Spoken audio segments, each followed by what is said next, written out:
गंगा, एक ऐसा नाम जिसे हम माँ कहकर पूछते हैं, पर यह सिर्फ एक नदी नहीं बल्कि एक कहानी है। एक ऐसी कहानी जो स्वर्ग से शुरू होती है और करोड़ों जिंदगियों को छूते हुए आखिरकार सागर में मिल जाती है। तो चलिए आज इसी दिव्य यात्रा को समझते हैं। तो सबसे पहला सवाल जो मन में आता है वो ये है कि क्या गंगा हमेशा से धरती पर थीं? और इसका जवाब है नहीं। जी हाँ, आज जो गंगा हमारे खेतों को सींचती हैं वो कभी स्वर्ग में बहने वाली एक दिव्य नदी हुआ करती थी। तो फिर वो धरती पर आईं कैसे? गंगा के धरती पर आने की कहानी शुरू होती है हमारे पहले अध्याय से। और ये सिर्फ एक घटना नहीं बल्कि एक श्राप और एक बहुत बड़े संकल्प की कहानी है। बात हजारों साल पुरानी है। अयोध्या के राजा सगर ने अपना साम्राज्य बढ़ाने के लिए एक अश्वमेध यज्ञ किया। अब इस यज्ञ का घोड़ा स्वतंत्र छोड़ा गया, लेकिन इंद्र ने ईर्ष्या की वजह से उसे चुरा लिया और ले जाकर कपिल मुनि के आश्रम में छिपा दिया। जब राजा सगर के 60,000 बेटे घोड़े को खोजते खोजते वहां पहुंचे तो उन्हें लगा कि मुनि ही चोर हैं। बस उन्होंने उनका अपमान कर दिया और फिर सदियों की तपस्या से जागे मुनि के क्रोध की आग ने उन सभी को वहीं भस्म कर दिया। उन 60,000 आत्माओं को मुक्ति नहीं मिल पा रही थी। तब नारद मुनि ने बताया कि उनकी मुक्ति का बस एक ही रास्ता है। स्वर्ग में बहने वाली पवित्र गंगा को धरती पर लाया जाए ताकि उसका पानी उस राख को छू सके। पर ये तो लगभग नामुमकिन था। और इसी नामुमकिन काम को मुमकिन करने के लिए कहानी में एंट्री होती है एक ऐसे राजा की जिनका नाम ही आज महान कोशिशों का प्रतीक बन गया है। ये कहानी है भगीरथ के अटूट संकल्प और महादेव के वरदान की। ये काम कितना मुश्किल था इसका अंदाजा इसी बात से लगाइए कि इसे पूरा करने में कई पीढ़ियां लग गईं। राजा सगर ने कोशिश की पर वो नाकाम रहे। उनके पोते अंशुमान ने बहुत कठोर तपस्या की पर वो भी सफल नहीं हो पाए। फिर अंशुमान के बेटे दिलीप ने तो अपनी पूरी जिंदगी लगा दी, लेकिन उनका सपना भी अधूरा ही रहा।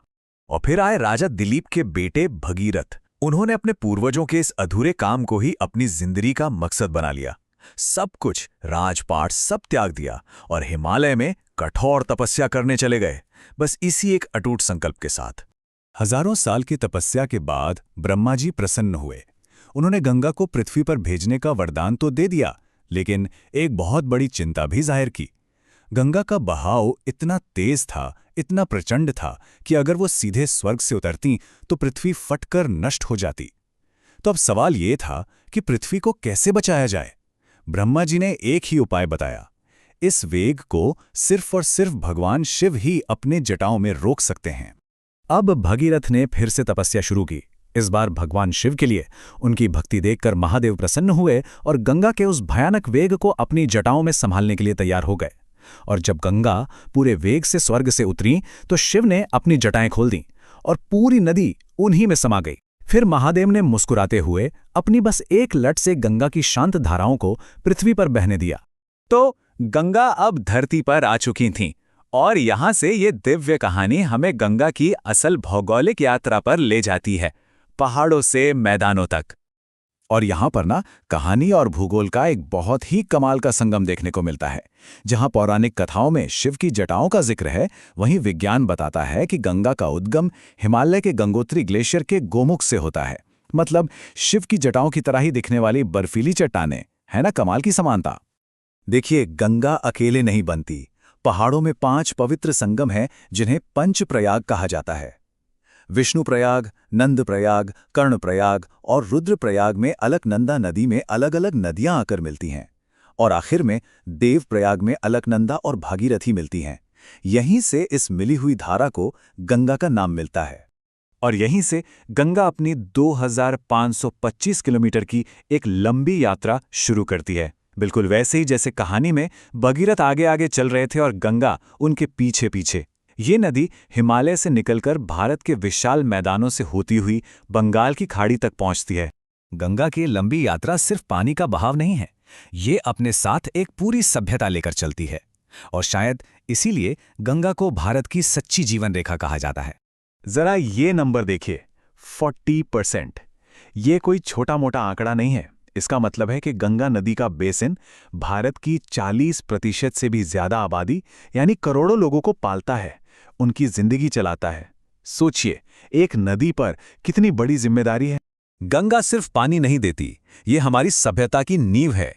ये आध्यात्मिक शुद्धि का प्रतीक है, जहां माना जाता है कि एक डुबकी सारे पाप धो देती है। ये दुनिया के सबसे उपजाऊ मैदानों को सींचकर खेती को जिंदा रखती है। ये दुर्लभ गंगा डॉल्फिन जैसे अनगिनत जीवों का घर है। और हाँ, इसी के किनारे वाराणसी, हरिद्वार और प्रयागराज जैसे हमारी संस्कृति के सबसे बड़े केंद्र बसे हुए हैं। लेकिन इस पवित्रता की कहानी में आज एक बहुत दुखद मोड़ आ गया है। एक ऐसा संकट जो इसकी पहचान पर ही सवाल खड़ा कर रहा है। यहाँ हम एक बहुत गहरे विरोधाभास को देखते हैं। एक तरफ गंगा के पानी में वैज्ञानिक तौर पर भी खुद को साफ रखने की एक अनोखी क्षमता है। इसमें बैक्टीरियोफेज नाम के वायरस होते हैं जो हानिकारक बैक्टीरिया को खत्म कर देते हैं। लेकिन दूसरी तरफ एक भयानक प्रदूषण का संकट है। एक अंदाजे के मुताबिक हर दिन लगभग 2 करोड़ 90 लाख लीटर गंदा पानी और कचरा इस नदी में बहाया जा रहा है। तो आखिर में हम कहाँ पहुँचते हैं? ये पूरी कहानी, ये नदी हमें अपनी विरासत के बारे में क्या सिखाती है? राजा भगीरथ की तपस्या इतनी महान थी कि आज भी किसी बहुत बड़े और मुश्किल लक्ष्य को पाने के लिए की गई जबरदस्त कोशिश को भगीरथ प्रयास कहा जाता है। ये मुहावरा हमें याद दिलाता है कि महान लक्ष्यों के लिए असाधारण संकल्प चाहिए होता है। तो ये बात बिल्कुल साफ है, गंगा सिर्फ एक नदी से कहीं कहीं ज्यादा है। ये एक माँ है, एक देवी है, एक बहुत ज़रूरी इकोसिस्टम है और एक ऐसी सांस्कृतिक विरासत है जो हमें हमारी पीढ़ियों से मिली है। और ये कहानी हमें आखिर में एक बहुत बड़े सवाल के साथ छोड़ जाती है। एक इंसान के भगीरथ प्रयास ने हमें गंगा दी, पर अब ये हम सब पर है कि क्या हम सब मिलकर अपनी इस अनमोल विरासत को बचा पाएंगे? ये एक ऐसा सवाल है जिस पर हम सभी को सोचना होगा।